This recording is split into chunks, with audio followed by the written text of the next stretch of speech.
বাংলাদেশ জাতীয়তাবাদী ছাত্রদল একটি শিক্ষার্থী বান্ধব সংগঠন।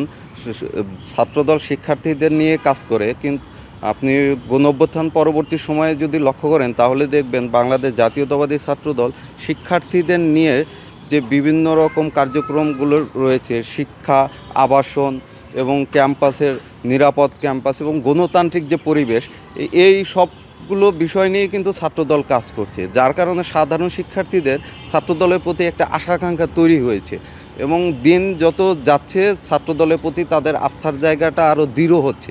সেই জায়গা থেকে আমরা বুঝতে পেরেছি যে সাধারণ শিক্ষার্থীরা এমন নেতৃত্ব চাচ্ছে যে নেতৃত্ব তাদের পালস বুঝতে পারবে এবং তাদের সাথে তাদের যে বিভিন্ন ধরনের কর্মসূচি আছে সেই কর্মসূচিগুলো নিয়ে কাজ করতে পারবে এবং তাদের অধিকার আদায়ের যে আন্দোলন, সে আন্দোলনের নেতৃত্ব দিতে পারবে, এরকম নেতৃত্ব চাচ্ছে সাধারণ শিক্ষার্থীরা।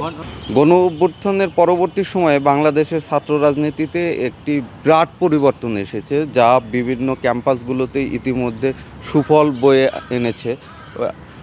বাংলাদেশে প্রত্যেকটি ক্যাম্পাসে কিন্তু ফ্যাসিবাদের সময় ছাত্রলীগ একটি সন্ত্রাসী অভয়ারণ্য তৈরি করে রেখেছিল।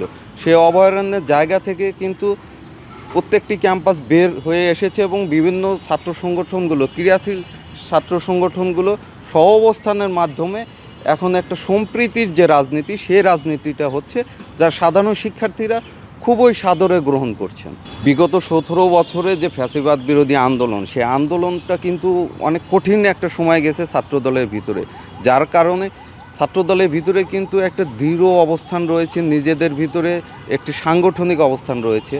সেটা শুধু নতুন কমিটি হোক বা না হোক, এই অবস্থান কিন্তু ভাঙাটা খুবই কঠিন। নতুন কমিটি আসবে, এখানে শীর্ষ নেতৃত্ব 2 জন পদ পাবে এবং বাকিরা পাবে না, এটাই স্বাভাবিক। কিন্তু সেই জায়গা থেকে আমরা মনে করি ন্যূনতম কোনো বিভাজনের সুযোগ ছাত্রদলের নেই। ছাত্রদলের সাংগঠনিক অভিভাবক জনাব তারেক রহমান যে সিদ্ধান্ত দিবেন, ছাত্রদলের প্রত্যেকটি নেতাকর্মী সেই সিদ্ধান্তকেই সাদরে গ্রহণ করবে।